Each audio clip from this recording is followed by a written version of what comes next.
अस्सलाम वालेकुम, आप देखें इनसाइड पाकिस्तान। मैं हूं मोहम्मद ज़फ़ीर। हमारी तरजीहात मुस्तहकम पाकिस्तान, और जब पाकिस्तान की बात करते हैं, पाकिस्तानियत की बात करते हैं, तो मुस्तहकम पाकिस्तान के लिए ज़रूरी है कि हमारी जो सियासी और माशी पॉलिसियाँ हैं वो भी पाकिस्तान से जुड़ी हों। और सियासी हुकूमतें आती हैं चली जाती हैं, लेकिन जो पॉलिसी है वो तादेर चलनी चाहिए, और उसका जो इम्पैक्ट है वो पाकिस्तान पे ज़रूर पड़ना चाहिए।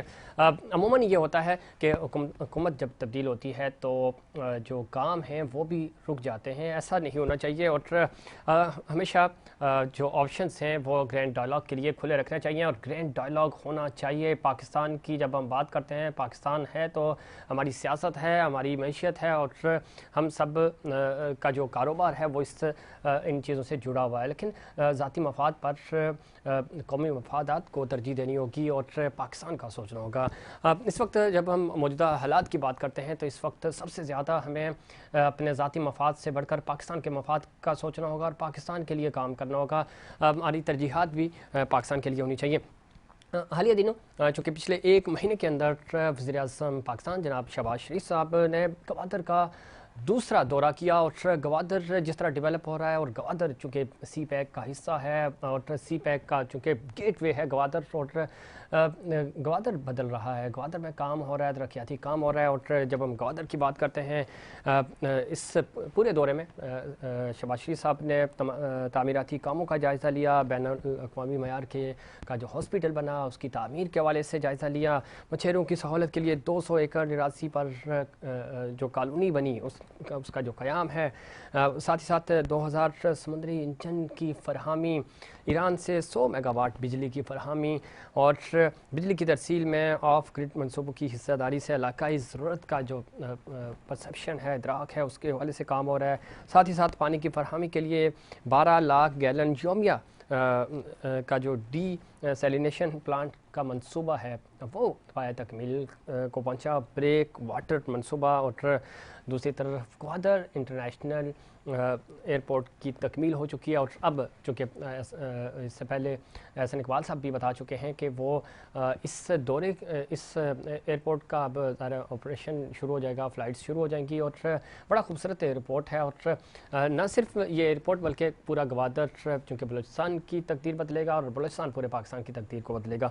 लेकिन होता क्या है कि हमारे ज़ाती मफादात बाज़ दफ़ा, और हमारी अना जो है वो कौमी मफाद के दरमियान हाइल हो जाती है, उसकी वजह से नुकसान पाकिस्तान को होता है।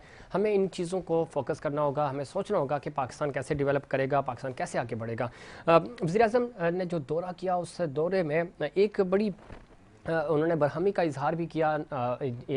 जब चीनी ऑफिशियल ने उनको बताया कि इस दौरे के दौरान चूँकि ब्रेक वाटर मनसूबे की ब्रीफिंग जब हो रही थी तो उसमें बताया गया कि इस प्रोजेक्ट को कंप्लीट हुए 3 साल बीत चुके हैं, चीनी बैंक की जानब से पैसे भी दिए जा चुके थे, रिलीज़ नहीं किए गए। क्या वजह बनी और क्यों तामीराती जो काम थे उनमें रुकावट बनी, और पिछले 3 सालों में उसके हवाले से कोई काम नहीं हो सका क्योंकि उसका बजट भी मौजूद था। इस बारे से वज़ीर-ए-आज़म और चीनी ऑफिसर के दरमियान जो बातचीत हुई वो हम आपको सुनवाते हैं कि वज़ीर-ए-आज़म और चीनी ऑफिसर के दरमियान मुकालमा क्या हुआ। आइए देखते हैं।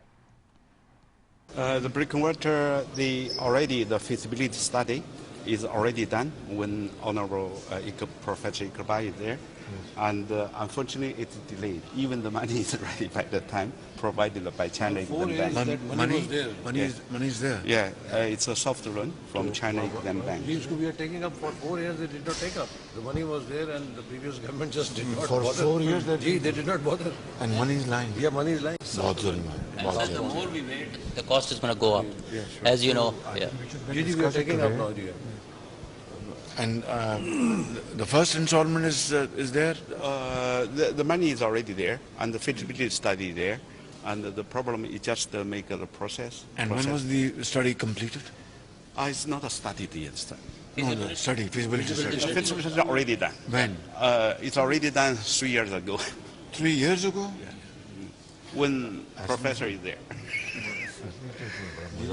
अंदाजा करें इससे बड़ी और जुल्म और ज़्यादती इस कौम के साथ क्या हो सकती है। पैसा भी आया हुआ है, feasibility study, और this is very sad and unacceptable. Sorry, we will do it inshallah. जी, गुफ्तगू आपने देखी और सुना प्राइम मिनिस्टर और चीनी ऑफिसर का ये मुकालबा।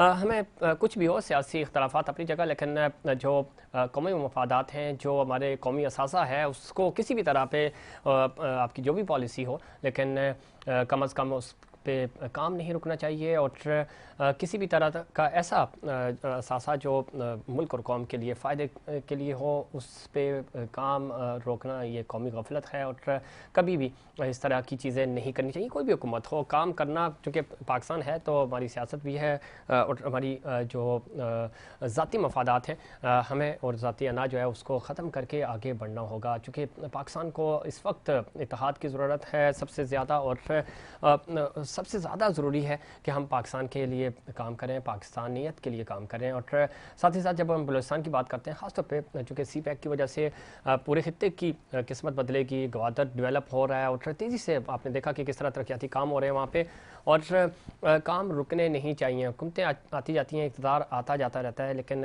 पर्सनली मैं चूँकि गवादर पूरा बलूचिस्तान मैंने विज़िट किया, वहाँ पे जो चीज़ें हैं, जिस तरह काम तेज़ी से हो रहा है, इसको ब्रेक डाउन नहीं करना चाहिए। इसको हमारी पहली तरजीह होनी चाहिए कि किसी भी तरह सी पैक के जो प्रोजेक्ट्स हैं, डेवलपमेंट के जो प्रोजेक्ट्स हैं, वो कंप्लीट होने चाहिए ताकि पाकिस्तान तरक्की कर सके और पाकिस्तान इस माशी बुरान से निकल सके। इस माशी बुरान से निकलने के लिए ज़रूरी यह है कि हम सब मुत्तहिद हों और सियासी इख्तलाफात को भुला कर माशी पॉलिसियाँ, और माशी पॉलिसियाँ भी एक जिस तरह दुनिया भर में हमने देखा कि तरक्की याफ्ता ममालिक की एक पॉलिसी होती है, उनकी हुकूमत आती है चली जाती है, लेकिन उनकी जो पॉलिसियाँ हैं वो नहीं बदलती। हमारे जो टारगेट्स होते हैं वो नहीं बदलने चाहिए, उन पर काम होना चाहिए। और मुल्क के वसी तरफ मफाद है, डायलॉग की तरफ जाना चाहिए, और डायलॉग के लिए ज़रूरी है एक टेबल पर बैठें और पाकिस्तान का सोचें, पाकिस्तान के मफादात का सोचें, जो इस वक्त सबसे ज़्यादा है। वक्त का तकाजा भी है। नाज़रीन, यहाँ वक्त हुआ एक ब्रेक का। ब्रेक के बाद हम मज़ीद बात करें कि पाकिस्तान की इस वक्त की जो सियासी सूरत हाल है उसके हवाले से भी, और ख़ास तौर पे चूँकि पिछले जो बलदियाती इंतखाबात हुए उनके हवाले से भी हम बात करेंगे कि किस तरह हुकूमत और उनके जो इत्तेहादी हैं वो एक दूसरे से नाला हैं, क्यों नाला हैं, क्या गिले शिकवे हैं, उस पर भी बात करें। लेकिन उससे पहले कमर्शियल ब्रेक।